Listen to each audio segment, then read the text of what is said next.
Good afternoon, everyone. Welcome. My name is Jorrit. I'm the director of the Bloomberg Center for Cities here at Harvard University. It's my pleasure to welcome you to a conversation and a celebration. The celebration is for the book Policy Analysis as Problem Solving, authored by Rachel Meltzer, a professor at the Graduate School of Design here at Harvard and a faculty affiliate of the Bloomberg Center, and Professor Alex Schwartz, who is from the New School, a professor of public and urban policy, where he runs the Urban Policy Lab. This is the second edition, new and improved, of the book. I highly recommend it. It's really fascinating, and we're going to learn a lot more about what's in the book and what motivated you to write the book. But we also have a special guest from across the river, Tiffany Chu, who is the chief of staff to Mayor Wu here in Boston. She is a urban planner, but also the co-founder of a civic tech company called Remix, and has also been involved in transportation policy issues in California. And she is now overseeing a lot of cross-agency initiatives and strategic policy implementation here in Boston. And we're going to hear from her the real-world perspective of how policy gets made and implemented. So we have three fantastic guests, and we'll also open up to you for questions at the end, as well as to the hundreds of people following this event online right now. I would love to turn over to Professor Alex Schwartz for some opening remarks, who will then turn it over to Rachel to explain some more about the book, and then we'll open up for a Q&A. Please join me in welcoming Alex, Rachel, and Tiffany. Thank you very much, and thank you to the Bloomberg Center for Cities. It's really a thrill to see so many people here in person, online, to talk about our book. It's something that has never happened before, so I really appreciate it. So we're going to give a brief overview of the book and then open it up for discussion. I really look forward to that. So again, this is policy analysis as problem solving. We call it a framework for Thorny's problems. So what is policy analysis? It's a general term, and we use it as a pretty open-ended framework, which is similar to and yet different from traditional perspectives. It's fundamentally about problem solving for clients, either a policymaker or a legislator, an executive director at a nonprofit organization, usually could be for-profit as well, and you're addressing an issue for that client. And what makes policy analysis distinctive, I suppose, is that we're using evidence to make an argument, to support a recommendation. And as a side note, I would say we're making the assumption that policy analysis operates under good faith, that the client is actually interested in evidence and in a logical argumentation, and I'll leave it at that. So in terms of evidence, it can involve quantitative data, budgetary information, surveys. It could be qualitative data. It can be experiential data. It can be even visual presentations. And policy analysts work under very tight time constraints. They don't have, a whole semester or a whole year. Usually it's a matter of days or weeks to address the issue, which is distinctive from, let's say, more traditional social science. And policy analysts have to harness a wide range of information for all different steps of the policy analytic process, from problem definition all the way through analyzing and comparing the different options. We also recognize that information is always imperfect and partial, and you make do with what you have. So this is the cover, of the book. It's the second edition. I guess in the book, what makes it distinctive from traditional models of policy analysis is that while the framework isn't all that different, most texts of policy analysis have a multi-step process, but most of them are focused on microeconomics. They, to a large degree rely on cost-benefit analysis and similar approaches, and really do take this microeconomic approach. And we are more, I guess, agnostic about different analytic approaches. We draw on economics, but we also draw on design. We draw on behavioral economics, sociology, and other social sciences. And we also focus on policy analysis as a way of lifting up marginalized voices. So, for example, in the text, we have a couple case studies running through it. One has to do with the child support system, which has really penalized low-income parents who are unable to afford child support. And we look at different ways of improving the situation through debt relief, which we'll talk about later. And this method, this approach we teach in that we have applied courses where we advise clients, where students advise clients on different issues that they have, and the students use this framework in developing this approach. So here's a quick outline of the book. One chapter is defining the problem, different approaches for thinking about problems. It's often not the first take on the problem.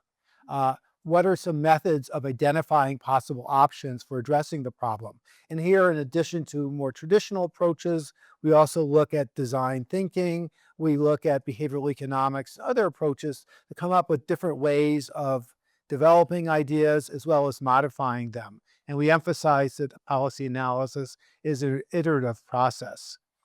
We have a chapter on criteria, including some various measures of effectiveness, sometimes cost-benefit analysis, net benefit, but also feasibility, ease of implementation, which is a very important criterion. Cost, whether or not the client wants to know the cost, you almost always have to come up with some sense of it.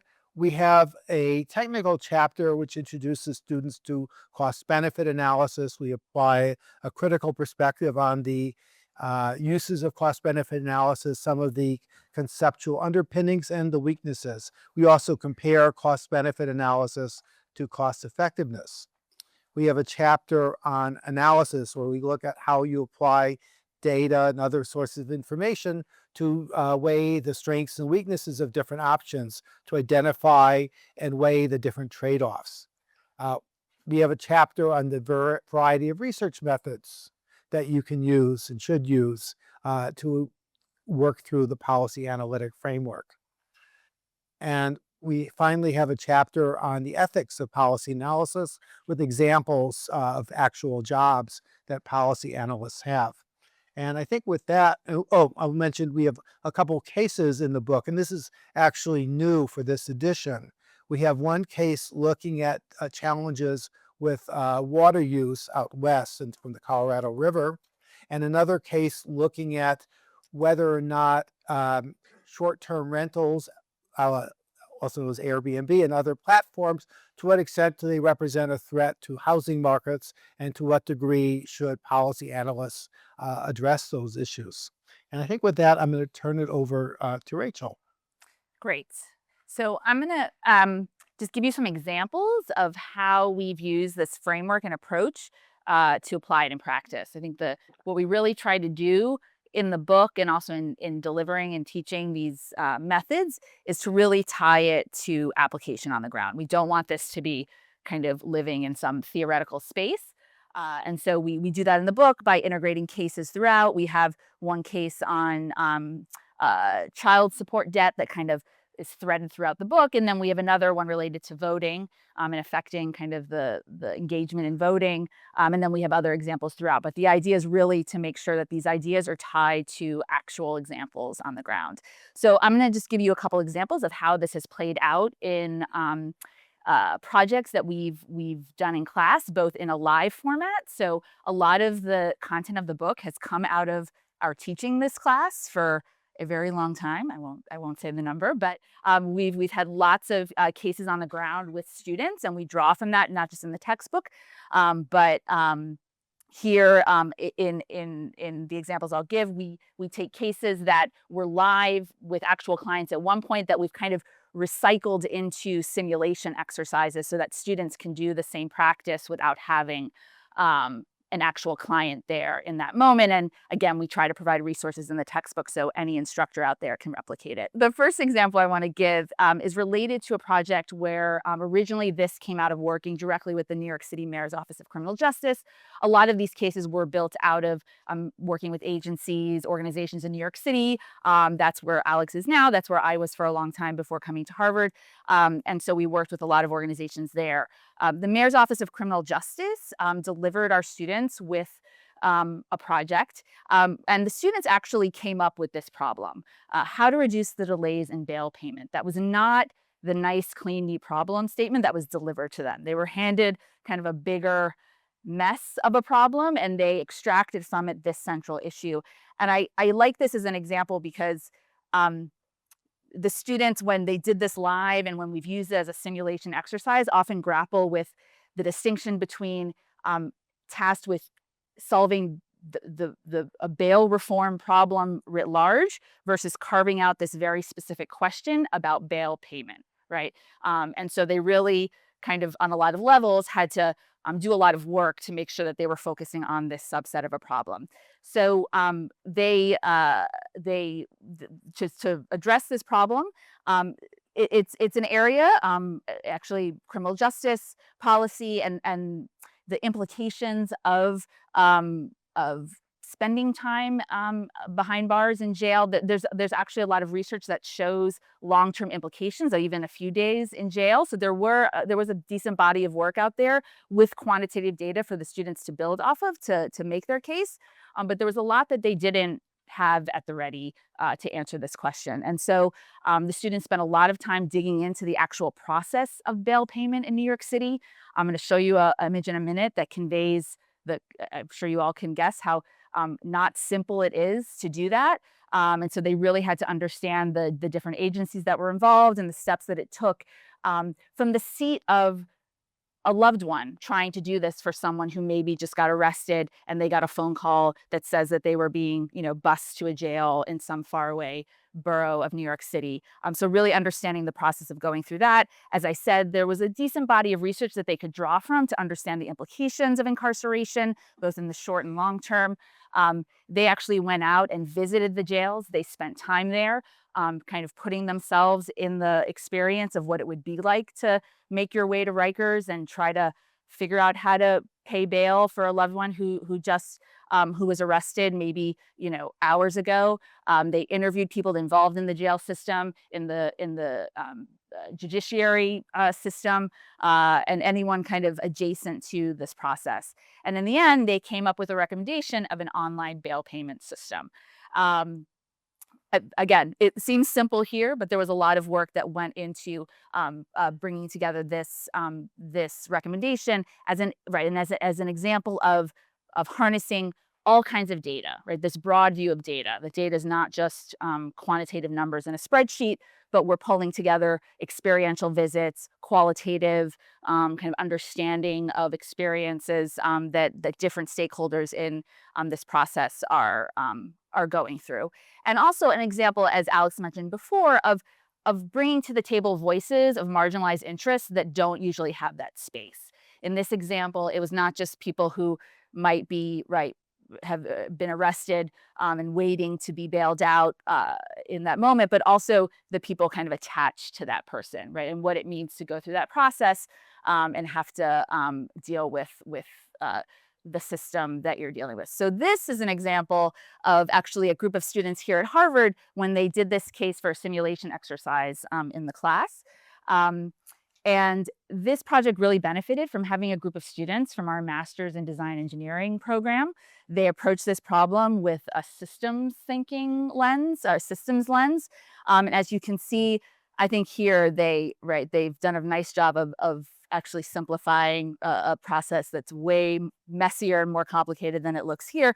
But there's a lot going on, right? And they did a nice job of kind of articulating the different phases of this and then used it as a way to kind of zoom in on that node of the process that they're going to try to intervene in. So here's an example of, again, if we approach this agnostically about what lens to use, and we introduce a systems approach versus just an economistic one, it opens up a whole new way to kind of approach the problem. And it really helps them zoom in on where they could find the solution. And they kind of homed in on this part, final stage of arraignment where they thought they could make the biggest change. The last example I'll give is another project. This was done a while ago at the new school, where, like the GSD, we kind of like to bring different disciplines together. And this was another example of bringing kind of design discipline together with the policy students to try to solve a problem. We were lucky. It was coincided with a competition that New York City was putting out at the time. I don't know how many in the room here remember when there were payphones on the corner. But when those became no more, we had a lot of infrastructure in the city that was sitting there unused, right? And so this competition was asking, how can we use that infrastructure, right, in a new and maybe useful way? And so we brought together students from the design program at Parsons and the policy program at Milano at the new school, and they were tasked with imagining the future of these New York City telephone infrastructure. And this, again, was, I think, a good example of when you brought in the lens, right, the lenses, when you brought in the frameworks of bringing these different perspectives together, they came up with solutions that probably one angle, right, couldn't have done on their own.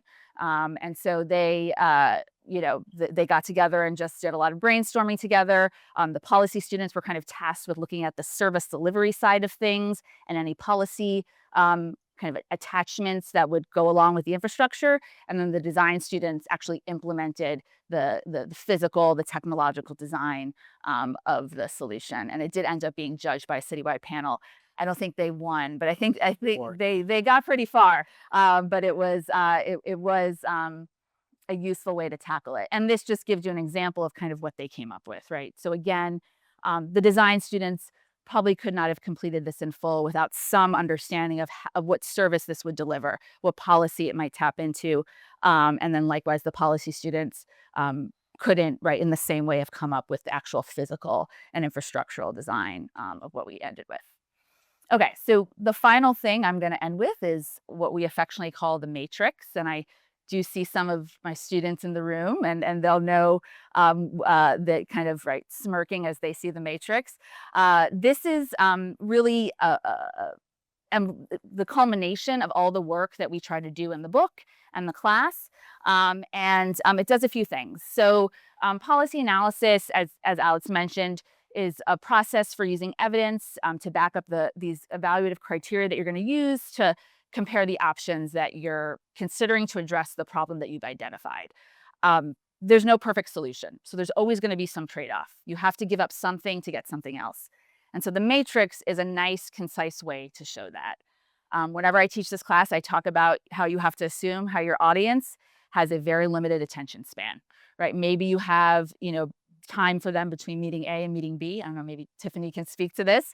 And so you really have to make your point across in a really concise and effective way.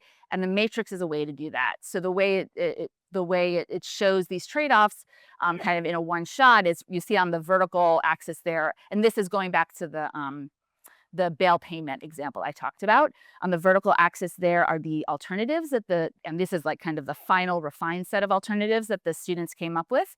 Along the top horizontal axis are the criteria that they use to compare the options. And you can see that here with the status quo, which is always an option, right? And this is also a tool that makes that clear, that the status quo is always an option in theory, right? Why it's quite feasible, right? Because you don't have to change much to do the status quo. It didn't achieve their standards of equity that they had established. And the alternative they went along with was kind of lower on the feasibility end, right? Probably was going to take some work to get maybe some coalitions on board, but reached a higher level in terms of the standards they wanted to achieve in terms of equity. So it really does a nice job of illustrating these trade-offs in the end in one table that you can hand off to your client or your audience if they're running from one meeting to the next. And I will end with the matrix. Or in the matrix. Right. Yes. So great. So let's go from the matrix to the real world, and ask Tiffany Chu, Chief of Staff to Mayor Wu here in Boston, Can you describe what day-to-day policy making looks like in Boston City Hall? What are the main challenges and what resonates from the framework that Alex and Rachel presented? Yes. So, hi, everyone. My name is Tiffany Chu. I'm the Chief of Staff to Mayor Michelle Wu in Boston, and it is such a pleasure to be here and talk about big ideas with people who are excited. Just share first and foremost, I think the practice and the day-to-day experience of policymaking is much messier than the beautiful graphs and charts that Alex and Rachel just shared. I will say that when we first came in as an administration, I think we were blessed with the fact that then Councilor Wu, who was city councilor for 8 years before she was elected mayor, she had already, uh, created basically a reputation for being a policy wonk because she had authored so many policy papers. And so, from Green New Deal for Boston to, food access and food justice, abolishing the Boston Planning and Development Authority, there were many, many different spaces that she had already kind of really shared fleshed out thoughts of what she wanted to see in the world. And that actually made our job way easier when we came into office because people were so clear about what we wanted to implement and what our priorities were. Basically is number one, housing, number two, climate, number three, youth and families. And so all of those areas she had already kind of put into the world what she wanted to see, and it was up to us as staff to implement it. And I actually think the even messier part, not just the policy making and the decision making, is getting to alignment on how to implement the policy. Right. Well, we'll come back to the issue of implementation a little bit later, because that's a very big part why policy sometimes fails or succeeds, right? But I first want to go back to Rachel and Alex. Why a new textbook on policy analysis? There are dozens of textbooks. Why did you feel a new framework, a new book was needed? What motivated you to develop it? So, at the New School, we've taught policy analysis a very long time and used a variety of texts. And the framework, as I said, isn't all that different from traditional models. It's about, the matrix isn't unique. It's not our invention. The idea of systematically comparing different options.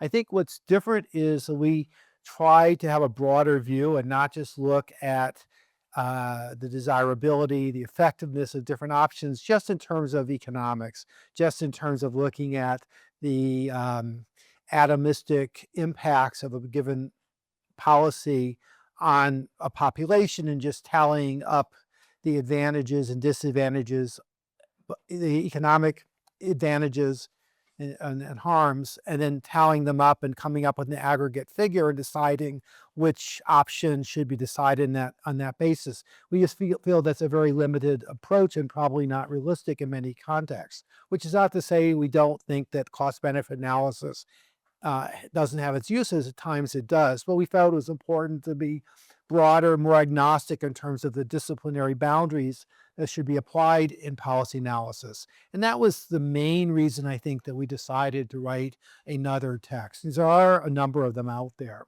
And also trying to provide lots of examples. We had this idea of threading certain cases throughout the text to show how, from trying to develop, identify, specify the problem that has various nuances, and taking the same case, such as voting rights or child support, and threading that through the book was different from the ones we've seen. But I think it's and also just being as applied and practical as possible was another reason. But it's not like a giant leap conceptually. It's more of a broadening of the scope of policy analysis. So it sounds like you really wanted to do justice to what Tiffany said. This is messy in the real world, and you need a flexible framework that acknowledges and appreciates that messiness and makes sense of it. Rachel, any thoughts from you? What makes this book different? Yeah, I think I'll pick up on the messiness theme. And right, Tiffany, what you alluded to too. I think what I felt in teaching the class and when we would work with city agencies and organizations and the problems they would give us to solve, mind you, in maybe 6 weeks at most, right? These were rapid exercises.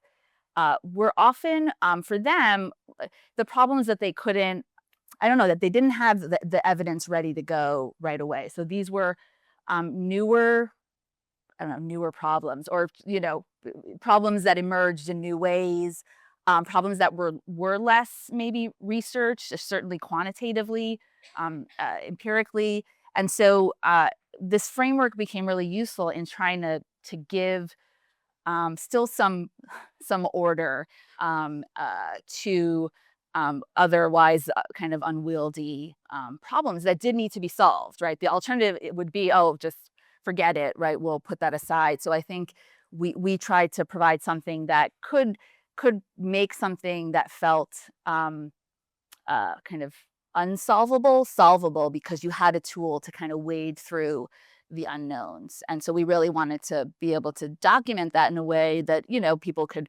follow and learn from, so that even if you're thrown something that feels really insurmountable, that you have this framework to kind of lean back on, so that the alternative is not to just keep putting that particular problem on the back burner. Right. Thank you.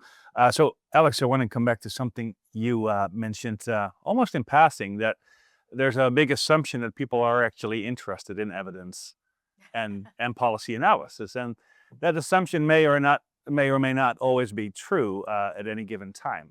I want to go to Tiffany. Like, what do you do as a policymaker when information and data and evidence is contested, where it is not trusted, where it's not appreciated, where people have different perspectives on what the truth is, what the problem is, and what solutions might look like?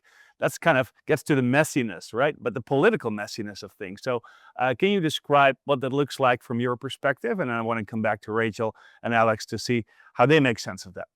Absolutely. So what this makes me think of is when I was flipping through Alex and Rachel's book, I was quite taken, because so many of their chapters mirror a template that the mayor had us basically write when we first started, on if someone in the city wanted to propose a new policy, how would it get reviewed? What would be the decision-making process? And so we have this memo template. It's in a Google Doc, and it's basically like, number 1, problem identification. What is the problem? Does everyone agree that this is a problem? Yes or no? Who are the stakeholders that agree? Who are the stakeholders that don't? What is the data that backs it up? What is the evidence, both quantitative and qualitative, to make the case to the mayor's office that this is indeed a problem worthy of energy being devoted to it, to being solved? And I actually feel like that is half of the battle, is to get everyone aligned on a single problem statement. Even though you just put it up on the slide, Rachel, like, even getting to that singular question or problem statement would take months and sometimes years. And even agreeing on kind of what the scope and scale is, that would require a huge amount of data and research to back that up. And of course, there's problems of varying sizes, and then you get to the solution exploration space in the template, and then you get to which stakeholders believe in which solutions. And I think all is to say, when you kind of mesh policy analysis with politics and stakeholder engagement, if you're not careful, you often get into this pattern of listening to the loudest voices in the room. Who knows how to reach the mayor's office? Who knows how to navigate 311? Who knows how to find the mayor at an event and get in her ear and share that there's a problem? And how do you ground truth that in a way that is actually believable by the most number of people? And you see this happening in neighborhood associations all the time, where someone in the neighborhood, oftentimes a leader, will declare that there's a problem, and this happened at this time, and here's a photo of it. But then once you kind of dig in and you kind of unpack it further, it might be some larger situation, or it might be a micro situation, and that's why we have neighborhood liaisons, who are so crucial to the functioning of the mayor's office. And so we find that the ground truthing, whether it's data, both qualitative, quantitative, like actually going out into the field, door knocking, asking people, hey, is speeding actually a problem on your street? And if so, we can look into like a solution, like speed humps. That is probably the most important work that the mayor's office does. Yeah. So different sources of information, different stakeholders, bringing them together. But first and foremost, asking yourself, are we really on the same page with regards to this, taking that step back? Back to, let's start with you, Rachel. How do you deal with this question of contested data, different perspectives on problem definition? This is a rational approach still to policy making. How to deal with the sometimes more political side of things, or sometimes even the irrationality? Um, yeah, that's a big that's a big one, and I don't necessarily want. I mean, because there's a whole ethical right side of this, obviously, right? I mean, a lot of people are using data; they're just using it, in different ways, right? And towards different ends and picking different data to use. I think that the on the political side, the point I'd like to make connected to the work we're doing is twofold. I think one, yes, is the broadening of how we think of data, which that, anecdotes are data, right? I mean, and you don't use them in the same way as you use a census, but or interpret it in the same way, but that is data that you can use, especially for these problems and issues that aren't, deeply researched, or where we don't have, you know, large databases of information to draw from. So I think pulling from those different data sources is not wrong. And I don't think that should be confused with kind of a misuse or mishandling of evidence or data. I think that we view as a reasonable strategy. Um, I think the other piece of it, what we try to do is, again, not take a position on like which criteria are inherently more important than others. We have general categories of like, you always want to be talking about whether the policy is effective, and that looks different depending on what you're talking about, right? Are you improving student test scores? Are you reducing crime, right? So the effectiveness looks different.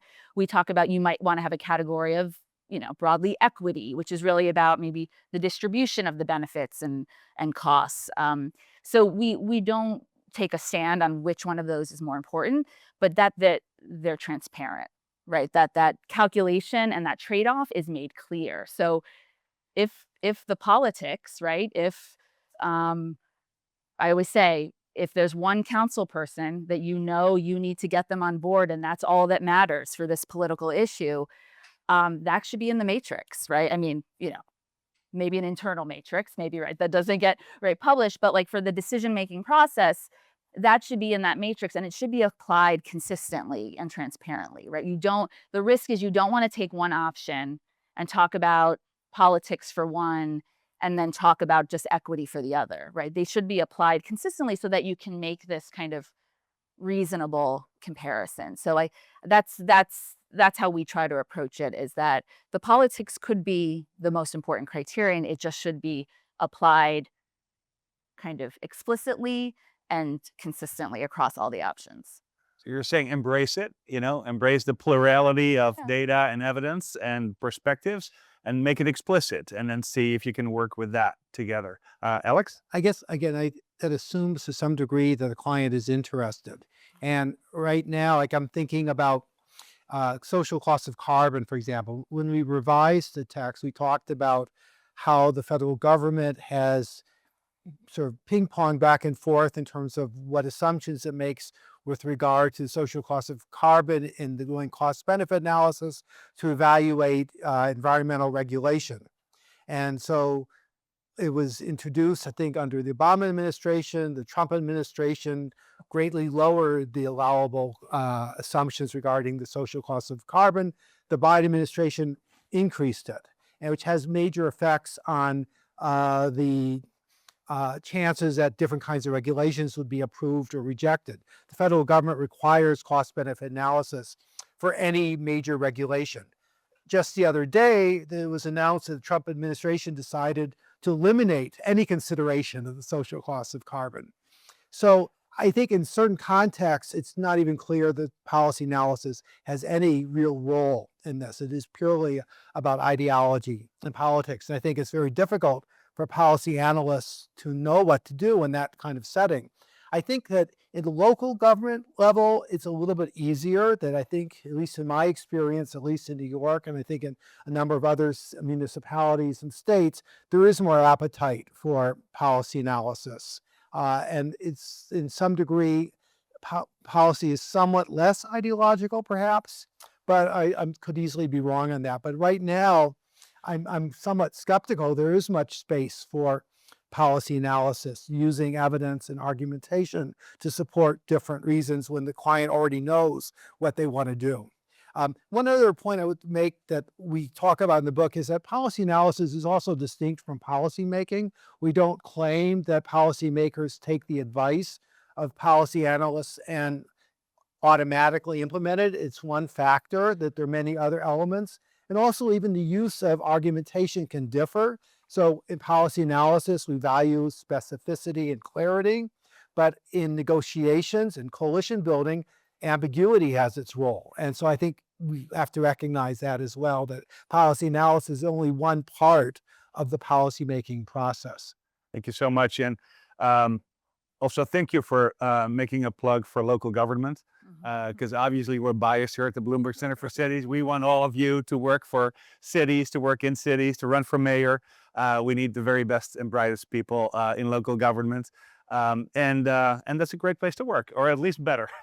So in any case, let's assume for a moment, let's imagine that policymakers are interested in good policy analysis. And many cities face similar problems, whether it's homelessness or crime or congestion in traffic and so forth. And there's a whole movement and a whole philosophy around evidence-based policy. So studies have proven that something works in many different contexts. That still raises the question, does that work in my context? And back to Tiffany's point, if you don't agree on what the problem is, you may also not know which evidence-based solution might actually be working in your city for your particular needs. And so how do you determine what to do, under what conditions an evidence-based practice, evidence-based policy might work in a local context? What do you teach your students? What does your book, prescribe with regards to that process? And I'll come to you, Tiffany, after that. Well, I think one thing that this approach helps analysts do, I think, is break down policies and interventions to their components. I talk a lot about this with the students that I teach. Do we take the really complicated one big policy as one unit and analyze it, or do we break it up into the different kind of pieces that make up the whole?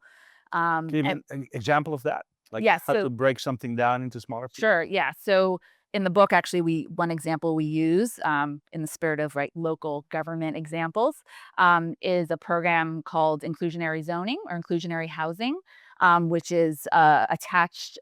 It's through zoning, you can mandate or incentivize the building or provision of affordable housing alongside the building and provision of market rate housing. So it's a way to ensure that any development that happens includes some degree of affordable housing. The way those policies, ordinances are usually designed are made up of components. So it will depend on how many more floors you can build or how much more density you can get if you participate, how affordable it needs to be, to what income level does it need to be targeted. Is there an option to do it on a different site, or do you have to do it in the building that you're building, otherwise market rate? So there's kind of different components that make up the bigger policy that's called inclusionary zoning. It's also a great example because it's the kind of policy and ordinance that actually has done a lot of diffusion across places. So a lot of cities have adopted it based on models that they've seen in other places. And some have done a better job than others of adapting it to their local context. But when you analyze the kind of effectiveness or outcomes of those individual components, it makes it, I think, easier to translate and also ultimately probably more effective, right? Because you start to understand which component is kind of doing what part of that bigger outcome that you're seeing, right? If you know you're a city, and you're dealing with a certain distribution of income that looks different from a neighbor that maybe implemented it, you want to take that into account when you are designing kind of the income targets. So when you do that matrix, you want to analyze each component so that you can assess those trade-offs across each one, and then build up, kind of curate whatever form of the policy might fit best into that context. Thank you. Alex, you want to? Yeah, I would just add that, sometimes students get very excited when they see an example from one city. They often call it a best practice, which may or may not be a best practice. Most policies don't get evaluated. And one of the things we try to teach students is you have to understand the context in which that policy operated. Is it similar enough to your current place? If it was something in the past, are the conditions then similar to what they are today? Are the conditions and situation in a smaller city, in a different political environment, applicable to your situation? And those are things that we need to reckon with in order to decide to what degree that option could be transplanted or modified. But so the context definitely matters. Yeah. Well, thank you for that. And Tiffany, you mentioned that you had a whole template and that the mayor was known even as a councilwoman as a policy wonk. So what is your approach to looking at the whole landscape of potential solutions, looking at evidence-based policy, at best practices, quote unquote, and then determining what will be right for Boston, given the specific conditions on the ground? Yeah, I'll try to answer that question with a specific policy area, which we've been focusing on a lot as administration, and that is on the area of community safety. So some of you may know Boston experienced the lowest ever number of homicides, the highest rate of just general feeling of safety in, I think, ever in Boston's history. And that was partially due to a lot of policy analysis we had done earlier in our administration, where with the help of some experts who had done countrywide work, we analyzed where all the shootings were happening in Boston and realized that I think it was maybe 75% of the shootings were occurring on 3% of the city's street segments.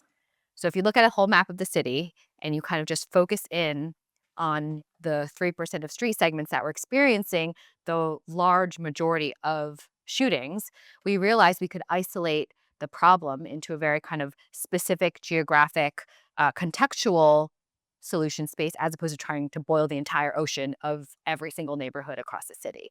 Once we knew what those 3% of street segments were, we would have these coordination meetings across the city called the Gun Violence Coordination Task Force meeting. And it would not only be your kind of typical suspects. It's not just the police department, but it's also the public schools. It's also the Boston Public Health Commission. It's also Public Works. And the reason why was because we realized that every single one of those departments had something unique to bring to help make those street segments or those specific parts in the neighborhood safer. If it was, cleaning up trash, we'd have the Public Works team go out and make sure that, certain properties were not like contributing to a sense of feeling unsafe by picking up trash, by making sure potholes were filled, by making sure street lights were on and functional. And then we'd have our Public Health Commission make sure to go out there that if there were incidents of shooting or violence, there was a trauma team that would go out, canvass the neighborhood, make sure that every single resident who experienced some sort of trauma would be available to connect to resources and the city resource that we had. And so that cross-functional kind of coordination, which actually came out of a nationwide kind of best practice. I know this has been done in Baltimore, this has been done in Dallas. When we applied it to Boston, we were able to contextualize it in a way that made sense for our city. And I would say that paired with record level of investment in summer jobs for Boston Public School students, record level of summer programming, community centers open, pools open, something as simple as pools and basketball courts being open make a huge difference to providing activities for young people to play in and be a part of, as opposed to resorting to violence, which may have been the case otherwise. Yeah. Well, thank you so much for that. And thank you for the work that you're doing on that. It's great to live in a safer city. And Boston has a history of innovations in this space. The Boston Gun Project in 1995, I believe, was a model for the country, and it got replicated in many other contexts. But it didn't always produce the same type of results. In Boston, it led to a major reduction in homicides within a very short amount of time. And then in other cities, it did not work, or it worked differently. And so that brings me to implementation. And you brought it up earlier, and I wanted to come back to that. Implementation is not always fully appreciated or understood, or given the equal amount of attention as the analysis piece. So, Rachel and Alex, what do you say in the book, and what do you advise your students, and through your students, policymakers, to do to make sure that whatever policy is written up is also implementable, and that the intentions are actually, ending up being better results? So, one approach to this we take is borrowing from a classic book by Jeffrey Pressman and Aaron Wodowski called Implementation, which focused on a jobs program in Oakland. And basically, the focus is on how many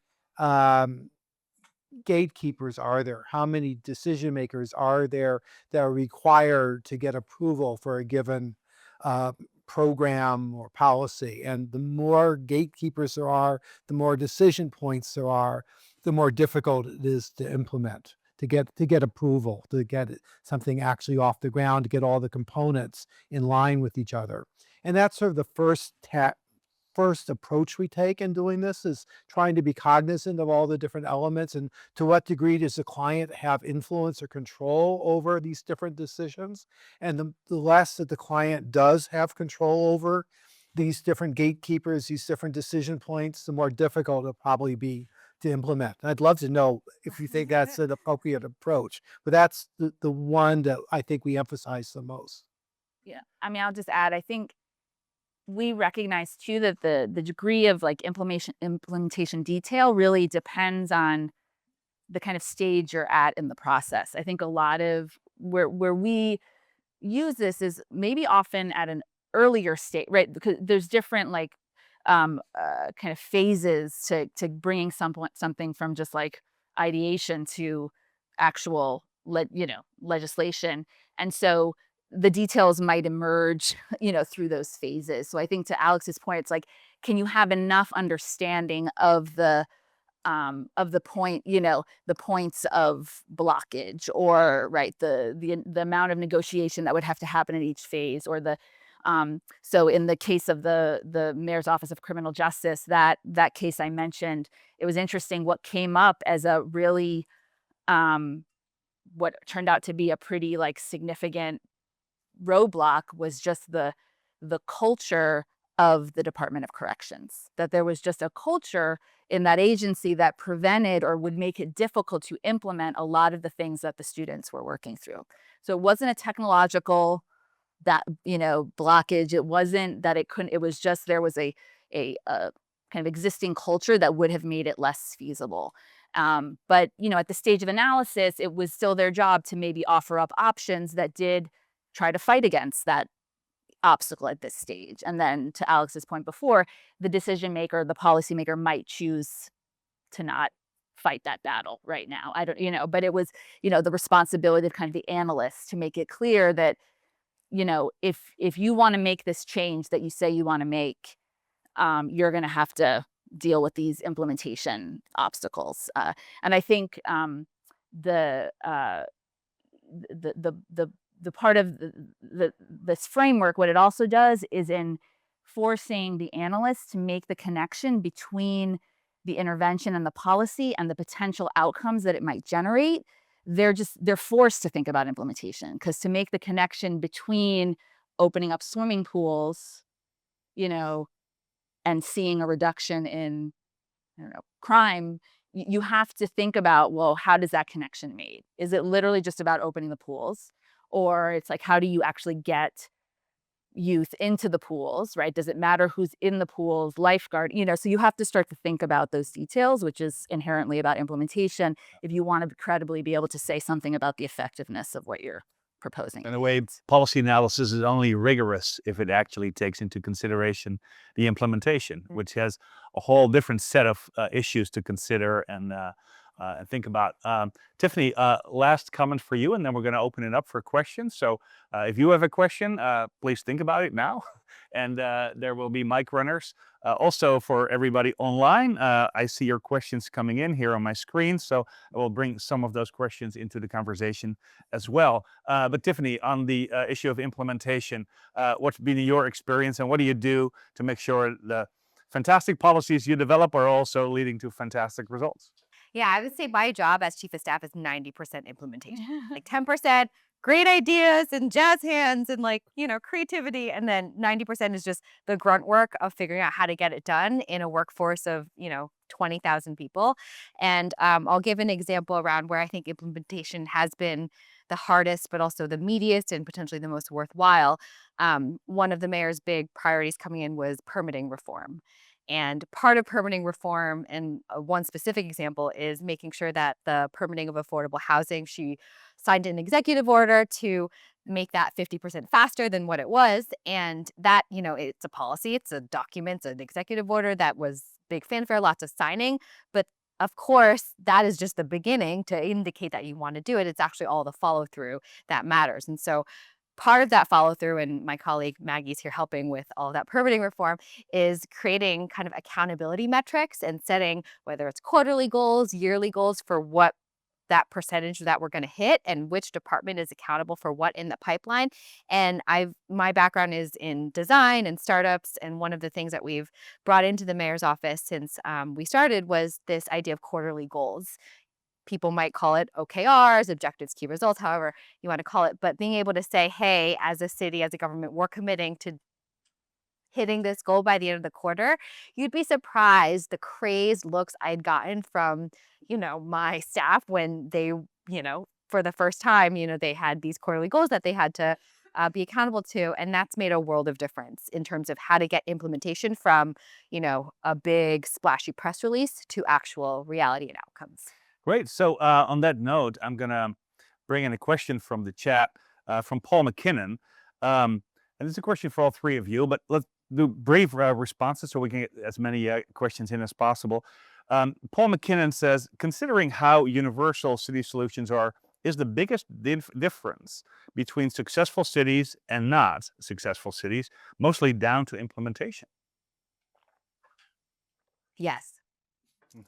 A resounding yes from Tiffany. I guess I'm just I'm having Academics always need a year longer to respond. Right, well, so the successful city is what I'm hanging on to. But yeah, no, I mean, I think I would say implementation, but I wouldn't I wouldn't under kind of represent the importance of that first stage of kind of agenda setting and the kind of coalition building around what that problem is in the first place. So yes, I mean, you have to get it done, right? Especially, there are election cycle, right? There's other things at play that that this feeds into, but I think that first stage of defining the problem, setting that agenda, and getting if not getting everyone on board, understanding where everyone stands on that is very important. I would also say the resources matter, that some cities have much more capability in terms of staffing and just financial wherewithal than others. So I think you have to take that into account as well. Yeah. So good policies, sufficient resources, and a whole lot of implementation. Yeah. Right? Yeah. Great. So let's see if there's questions here in the audience. Yes, on this side here. There will be a mic runner. Thank you very much. My name is Geraldine Arias. I'm a mid-career student at the Kennedy School, originally from Nicaragua. I have a question on both planning and implementation, and regarding the interface with other departments that might not fall within the unit that's doing the policy analysis. So how do you, both from an academic point of view, but also on the practice, how do you manage that? And like on the issue of health, for instance, you also have to deal with statewide legislation and programs and so on. So could you talk a little bit about these kind of challenges? I just mentioned health as an example, but just interested in the overall. I'd like to start. Yeah, I'll take a stab. I think health is a really fascinating one because we have a health commission. It's actually a quasi-agency in Boston. There's also obviously the state level and all the hospitals. And so I think we treat them as all key stakeholders we have to engage. And I think a lot of the mayor's time actually is spent leading convenings. there's no better convener in cities than the mayor, as Jorrit likes to say in his classes. And so much of our time is just getting people into a room led by the mayor to have her share, hey, this is the problem that I'm seeing. And hopefully we get to some sort of problem identification and consensus in the big room. And then, with all the different agencies who may or may not be within city control, then the next step is, after you get kind of a directive big picture, how do we take that and translate that into solutions or exploration or possibilities to explore? But that convening takes a lot of time to do, and we invest in that to build stronger coalitions. Maybe either Rachel or Alex. Yeah. I would more just from the, I'm going to defer to Tiffany on the, right, getting it done on the ground. But I think in thinking of the importance of that approach, I think everything we've talked about relies actually on the analyst being intentional about going out and seeking those different perspectives and interests, right? I mean, that's the idea here, again, is to, if you have this broader view, whether it's, about the lens through which you're looking at this beyond economics, or the data that you accept as useful, consistent with that is saying, look, I'm in the Department of Housing approaching something that's related to health. I should go talk to people in the health department because they're going to come at this probably from a totally different angle. And as long as I'm open to kind of receiving that approach, I think it only makes this better. And I think the tool we have allows for that, right? I mean, it sets up a way that you can have these different perspectives feed in, and then you can see the trade-offs, right? The health department might have different priorities than the housing department, and you can see, is there a policy that kind of achieves both those goals at the same time? So as a tool, we think that this is totally, useful to try to support that kind of approach. Thank you. Alex, let me give you a question from the online audience. Tenzin Jigme asks, whose role would it be to determine metrics or indicators for success for city services or for interventions in general? This is an important consideration, he or she writes, given the significance of ensuring that evidence-based policy is properly accounted for. So how do you define success, and who gets to define success? Yeah, that's a good question. So you're working with the client. I think it's be a collaborative process, just determining what the metrics should be for determining, the performance, the success of the option. I think it really would depend on the characteristics of the alternative that you're recommending. But I think it definitely be a collaborative process with the client. Yeah. Okay. And in Boston, who defines what success looks like? Let's say the voters. Ultimately, right? I think the mayor and the mayor's office have a lot to do with it. We also, cabinet and kind of department heads have a lot to do with measuring success. But ultimately, it's the voters. Can I just add one thing? Because I think this is where we learned that, actually design approaches, behavioral science gives some good insight here, to really actually pay attention to what is often called the user, right? Who's on the other end of the policy? So we spend a lot of time when students do projects and in the book saying that, right, again, in that matrix, those users should be represented somewhere in those criteria, because you may not be able to measure precisely in the end what they are talking about, but I think that's an important metric of success in the end, is something that represents, kind of the people on the other side of whatever policy you're putting out there. Let's see, in the back, right underneath the clock. Yes, over there. Thank you, panelists. My name's Emma Bowers. My background is working in the Australian government. Great to hear your insights today. I think a number of you mentioned one of the barriers to public servants implementing some of these really great innovative tools is that, bureaucrats are not always known for being the most innovative and open to novel approaches. So I'd love to hear, especially from Tiffany, some practical examples of, when you mentioned barriers to people adopting OKRs and things, what have you seen that's worked to break through those kind of resistance and encourage people to be more innovative in government? Yeah, I've learned this magic word in local government, which is called validators. I did not know this word before in my previous world, which is if you're going to say you're going to do something, who's going to come out and say that they're in support of it? And like figuring out who our validators are, who our supporters are for these new, untested, you know, kind of risky new ideas has been a huge job of, you know, our job as the mayor's staff to be able to say, hey, if we're going to try this new, you know, like academic policy, how do we know that people are going to support it? And we're not going to know until later because you have to like do the policy implementation. But to kick it off in a good way, we have to line up like, you know, 5+ validators from respected organizations or neighborhood leaders or community or organizations to say, hey, we believe in this and we're going to support it until it's successful. Great. Any other thoughts? I mean, the only thing I'd add and maybe ask Tiffany is I wonder too if the strategy of like incrementalism helps here too. Again, there's different ways to make change. You can do things at the margin incrementally that over time, right, can accumulate certainly to big change. And then there's like the transformation. And so I wonder too if maybe the approach here is incrementalist, right? If you can like get people on board with kind of smaller changes. Again, I think the example you gave of like just open the pools extra 2 hours, you know, right? Or open the parks earlier when it's lighter out, things like that. Don't really change the, you know, kind of the normal operating procedures in a big way that people can maybe like warm up to these bigger changes. Yeah, and incrementalism, I feel like sometimes has kind of a negative, Yeah. oh, you're only making a little bit of change, but it's actually the whole theory behind pilots. This is why governments love piloting because it's like it's an experiment. It's branded as an experiment. And if it doesn't work, that's okay because it was just a pilot. So, you know, do as many pilots as you're politically able to. Great. Right here in the middle. Hang on 1 second, and then the mic will be coming to you.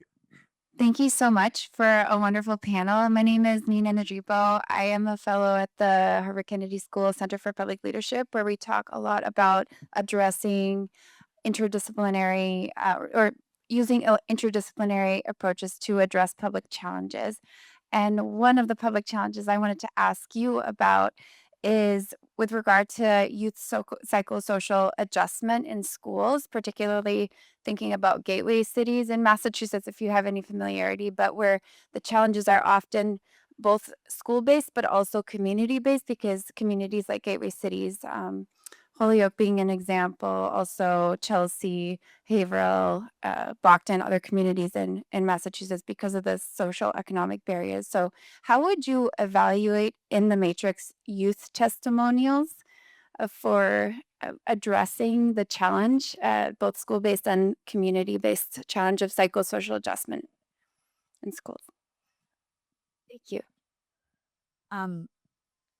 Rachel? Yeah, I'll take a stab. I think the way that I would understand that is, so the youth testimonials I would view as like the data, the evidence, right? And so the question is towards what kind of criteria, right, or priority are we trying to understand, right? So it would help inform, right, kind of what matters to them, what outcomes might affect them, and the testimonials might be data that we could use to project that in the options that we're assessing, with knowing not as much about the topic that you chose here, so I can't give like very specific examples.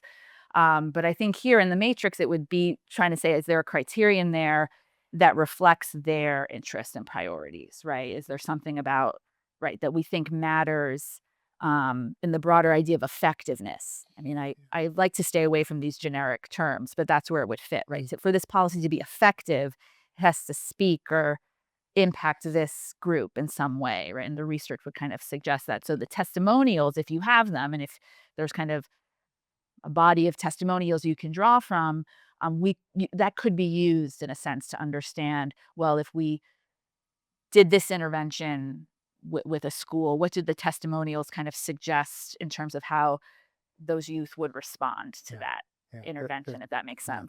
The challenge with that is you want to be able to compare different options, and if all the testimonials are one particular course of action and you don't have anything about the others, that becomes more difficult. But if you could for example, talk with the key stakeholders, with the, the students, and get their sense of the different approaches, and that could inform a criteria in terms of student support, for example, to compare different options. But just having testimonials for a particular option, that could inform be part of a broader gauge of support or feasibility, a political feasibility perhaps, but it'd be difficult to use it just by itself, I would say. Yeah, the only other thing I'll add, which we haven't talked a lot about the status quo as a again, as a thing or as like a viable again, alternative in the range of options we're exploring. So this could help too in kind of just setting the stage, like laying out kind of the landscape of what we're dealing with, which is important work here. We didn't talk a lot about it, but like before you even start digging into what the options of change are, you really have to understand what's going on in the first place, because that's like a really, first of all, it's the status quo is usually what you know the most about because it's there in front of you. And so options kind of can build off that or aim to disrupt that.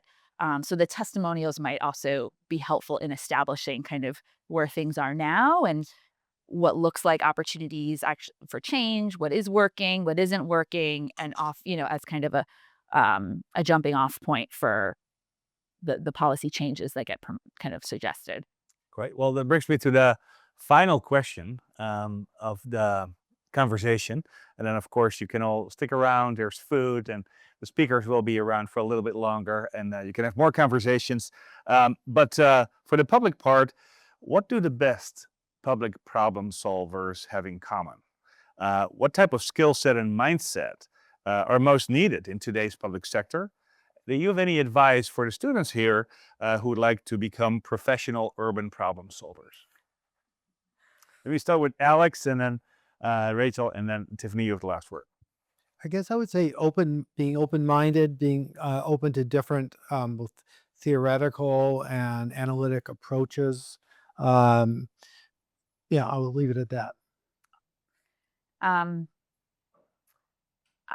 I would say, I say this to my students all the time, that it's not about being necessarily an expert in one policy topic or area.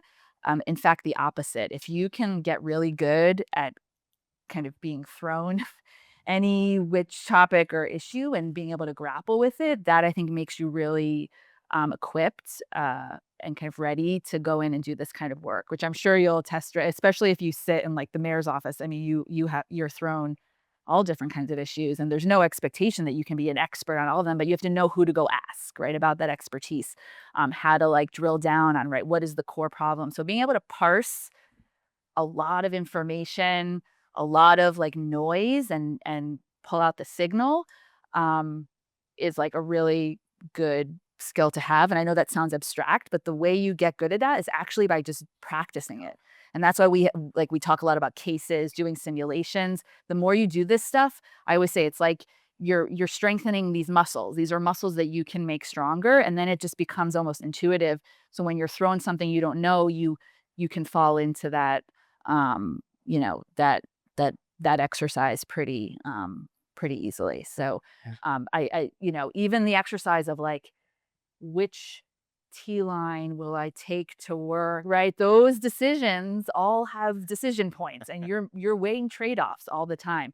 So the more you do that, even on those micro scales, actually really sets you up to be able to make these decisions, often really quickly, right? You don't usually, sometimes, right, time is not on your side, right? You often have to make these decisions quickly. So that just comes with practice. All right, Tiffany. My advice would be don't wait. Don't wait to get involved. Don't wait until you have a formal degree or, a graduation diploma or like your next, big career title. Just like get involved in your local community right now. You can practice, as Rachel was saying, by, logging on to your next neighborhood association meeting and speaking in support of a housing development in your neighborhood that probably many other people are against. Or you can, go sign up to give public comment at a city hall meeting, or you can show up to, any variety of public, discussions that are happening very robustly in the Boston region about any topic. And I would say that's your best bet to learning more, because the more you practice your arguments, your policy positions, like even looking someone in the eye and being like, is my narrative being compelling to you? Are you hearing what I'm saying? Do I need to adjust the way that I'm presenting my topic? I think that'll make a huge world of difference, and we need more voices in our democracy. Right. Well, I couldn't wish for a better ending and a better plug, because if you are interested in this work, the Bloomberg Center has very many opportunities to actually work with people like Tiffany and Mayor Wu all across the country and even around the world. We work with many mayors and senior leaders in city government. We have summer fellowships. We have postgraduate fellowships where we place people in cities for 2 years to do this work and to support cities in doing this important policy analysis and implementation work. Also, on the notion of cases, there's a large collection of new cases available that we publish on our website. There are QR codes in the back, so if you pull out your phone, you can get connected with these opportunities and resources. But most importantly, the resource that I want to plug here is the book. Again, Alex and Rachel, congratulations on the book. And Tiffany, thank you so much for sharing your perspective.